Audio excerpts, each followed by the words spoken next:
Question number 14.11 is determine the equivalent resistance of the series combination of the resistors. So अब हमने क्या करना है, equivalent resistance find out करनी है for the series combination.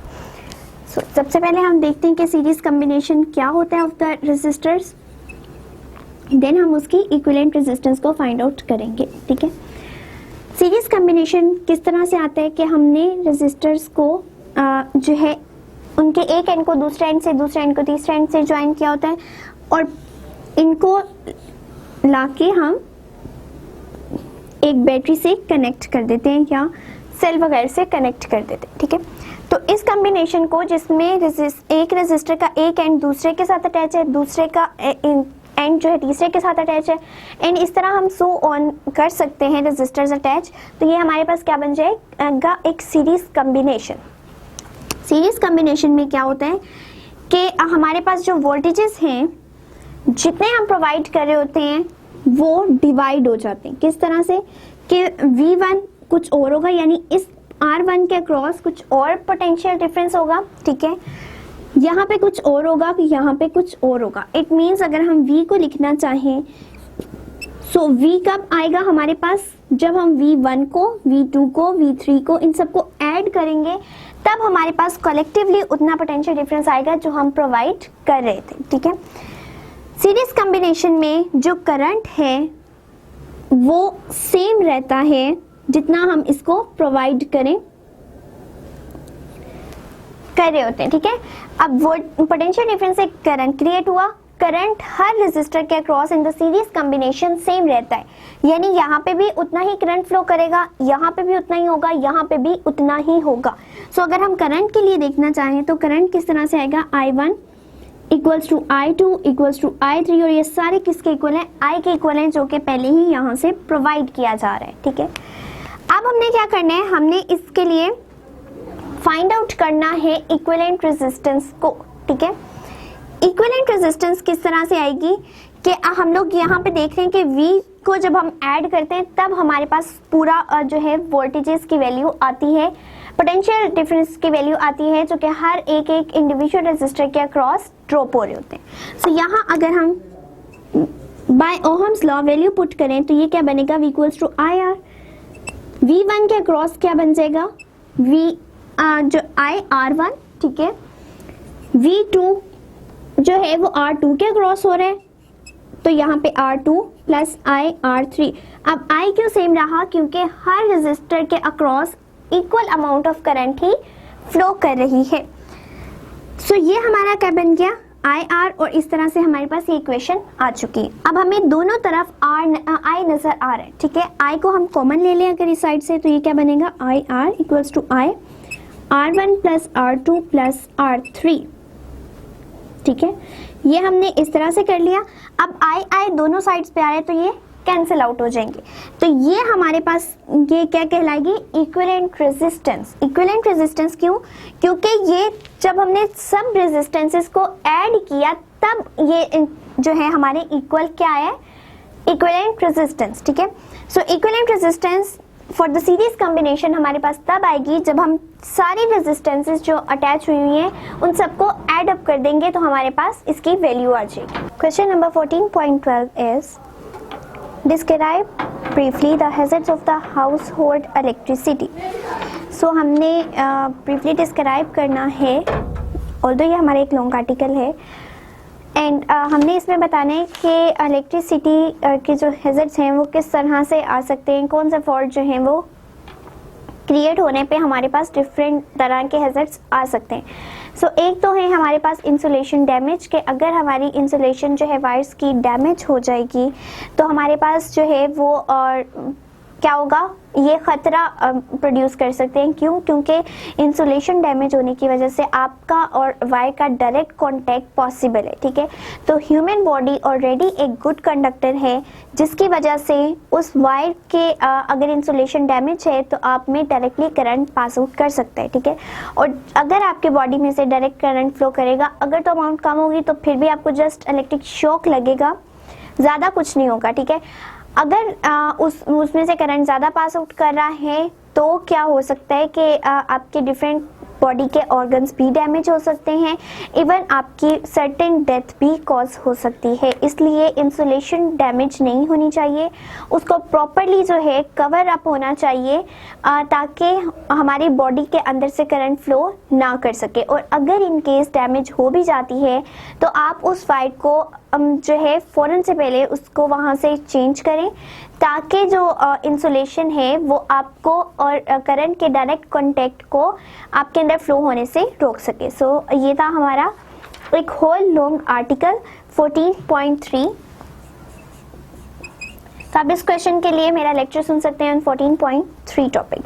And secondly जो इसका हैजर्ड है मैं थोड़ा ब्रीफली बता रही हूँ।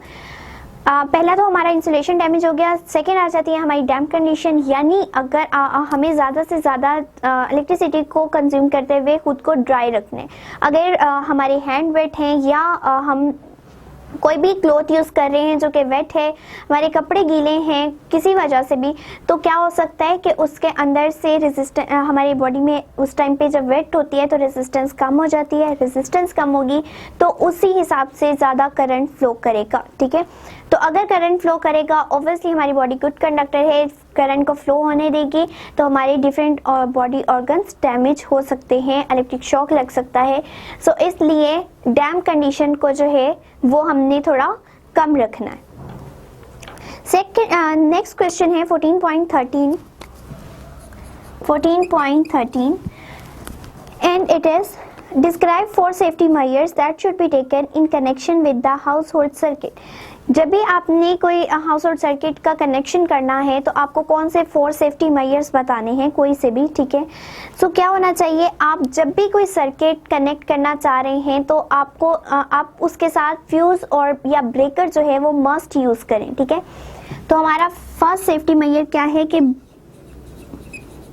ब्रेकर या फ्यूज जो है वो मस्ट अटैच करें ताकि अगर इन केस कभी ऐसा हो कि करंट ज़्यादा फ्लो कर गया है तो वो आपके पूरे सर्किट को डैमेज करने के बजाय ब्रेकर या फ्यूज़ की मदद से कनेक्शन कट ऑफ हो जाए और करंट ज़्यादा पास आउट ना करे ताकि आपको भी कोई नुकसान ना हो और आपके घर के पूरे जो सर्किट है उसको भी कोई नुकसान ना हो।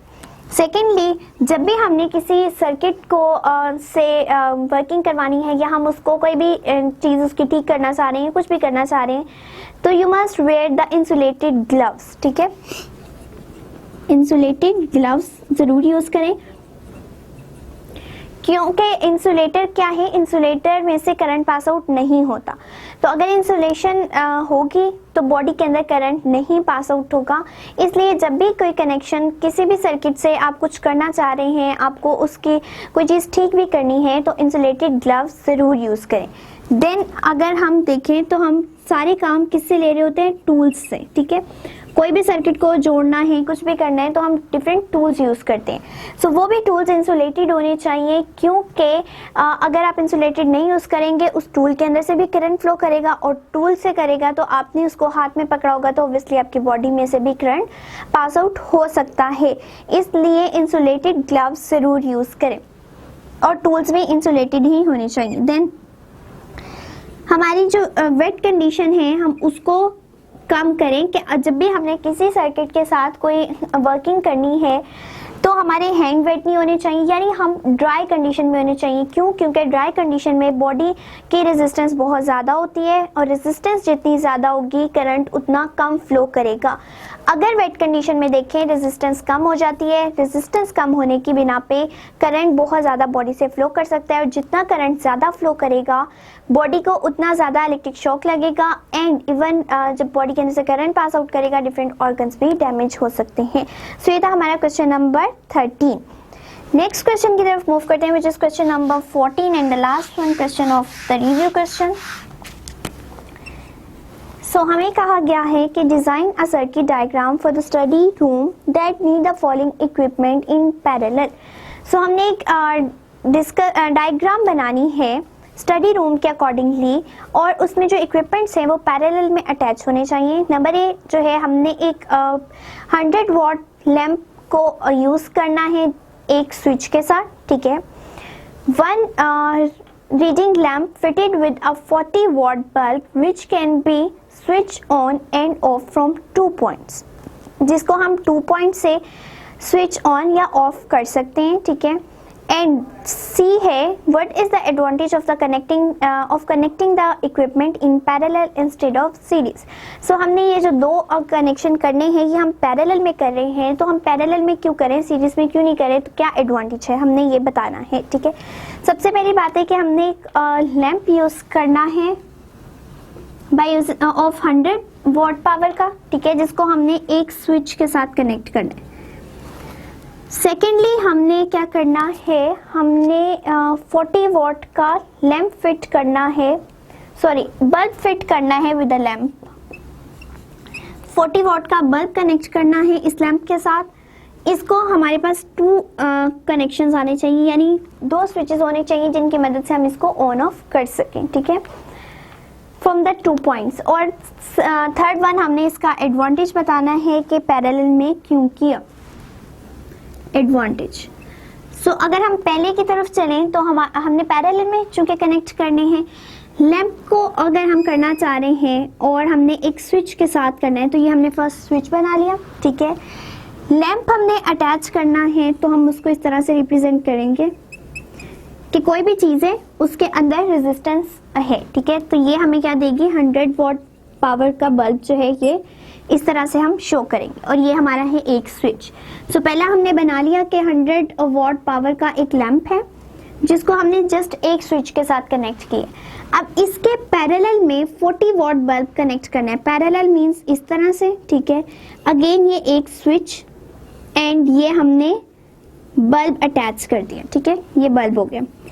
फिलहाल तो ये एक स्विच है और ये एक स्विच है, और दोनों जो है ये लैंप है ऊपर वाला एंड नीचे हमारे पास बल्ब है, लेकिन दोनों क्या है, पैरेलल में। अब पैरेलल में है और हमें कहा गया था कि 40 वॉट बल्ब के साथ जो है 2 स्विचेस होनी चाहिए, 2 उसको पॉइंट से हम ऑन ऑफ कर सकें। सो अगर मैं इसको इधर से अटैच कर दूं तो ये क्या होगा कि ऑल्दो अभी भी ये पैरेलल ही है, लेकिन जब हम इधर से देखेंगे कि ये स्विच अगर क्लोज भी है, ठीक है, तो एक तो ये ऑन कंडीशन में यहाँ से करंट फ्लो करेगा, ठीक है, और अगर यहाँ पे ये भी ऑन में है यानी क्लोज है तो फिर पूरा करंट फ्लो करेगा, ठीक है। अगर दोनों में से एक भी स्विच बंद है, लेट्स सपोज यहाँ से हमने इसको कनेक्ट किया हुआ है, करंट यहाँ से फ्लो कर रहा था, यहाँ से आगे हमने स्विच को ओपन रखा तो करंट आगे फ्लो नहीं कर सकेगा। तो हमने क्या किया, बेसिकली हमने इसको 2 स्विचेस के साथ जो है कनेक्ट कर दिया है ताकि हम इसका ऑन ऑफ जो है वो कंट्रोल कर सके। अब ये दोनों क्या है, इस तरह से पैरेलल कॉम्बिनेशन में अब हमने इसको किसी भी वोल्टेजेस के साथ ज्वाइन कर देना है, ठीक है। सो ये पॉजिटिव और ये नेगेटिव, तो ये बैटरी के अक्रॉस सारे क्या हो चुके हैं, पैरेलल कॉम्बिनेशन में ज्वाइन हो चुके हैं। अब क्या होगा, अगर यहाँ से करंट पास आउट कर रहे हैं तो इधर भी जाएगा और इधर भी जाएगा, ठीक है, दोनों तरफ जाएगा। और अगर यहाँ से इस तरह देखें तो ये हमारे पास क्या हो रहा है कि ये इसकी भी इनपुट को कंट्रोल कर रहा है। सो ये हमारा एक ऐसा सर्किट डिजाइन हो गया है जिसके अंदर दोनों चीजें पैरेलल भी है और स्विचेस के साथ हम उनकी इनपुट्स को कंट्रोल भी कर रहे हैं। सो ये था हमारा क्वेश्चन नंबर 40।